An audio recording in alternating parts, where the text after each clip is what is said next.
Amen. Ne vous souciez plus des pasteurs. Est-ce que tu sais de quoi tu me parles? Comment est-ce que je ne peux plus me soucier de quelque chose qui me fait mal? De quelque chose que je n'ai pas reçu la solution? En d'autres termes, la solution tu l'auras lorsque tu arrêtes de te soucier. Une fois que tu arrêtes de mettre les soucis en avant, c'est là qu'il commence la paix que tu as avec la paix. Commence à te battre avec le péché.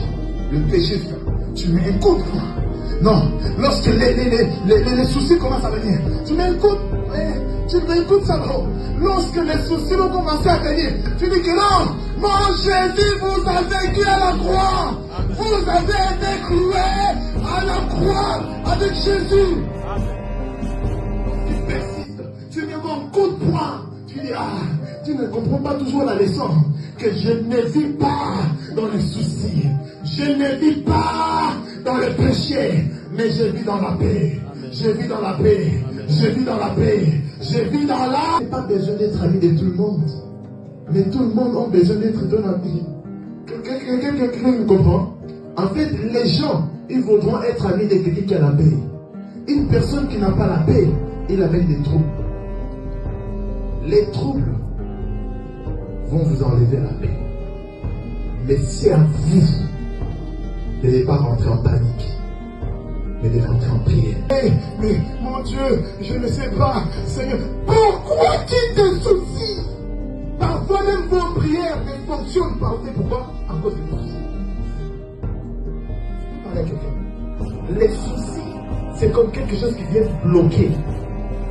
En fait, qui vient mettre un frein à vos prières. Parce que quelqu'un commence à se soucier, c'est quelqu'un qui a déjà perdu la foi. Je vais parler à quelqu'un. Lorsque tu commences à mettre les soucis en avance, tu as perdu la foi. Parce qu'une personne qui a la foi, il ne met pas de soucis. C'est pourquoi? Parce que je sais que je marche dans la victoire. Je sais que j'irai et tout se passera bien. Alléluia. Même si ça ne se passe pas bien, Dieu sait le pourquoi. Et Dieu va ouvrir d'autres portes pour moi. J'aimerais dire, même si on t'a donné un rejet, le monde peut te donner un rejet, mais Dieu ne te donnera jamais un rejet. Je ne sais pas si je prêche à une personne. Le monde peut t'ignorer, le monde peut te refuser, mais Dieu ne te refuse jamais. La raison par laquelle il dit dans Matthieu 11, 28, venez. Jésus a les bras ouverts. Venez à moi, vous tous qui êtes fatigués et chargés. Je vous donnerai. Dieu veut faire rentrer quelqu'un dans une saison de repos. Au nom de Jésus, tu es en train de rentrer. Au nom de Jésus, tu es en train de rentrer. Même s'il y a des freins de famille, même s'il y a des blocages, même si les sorciers se sont levés, même si tu traversais la vallée des sang, de l'ombre et de la mort, tu es en train de traverser avec Jésus dans la victoire. Amen. Même David traversait. Mais vous savez, je traverse, je ne mourrai pas. J'aimerais dire que le rejet ne te tuera pas.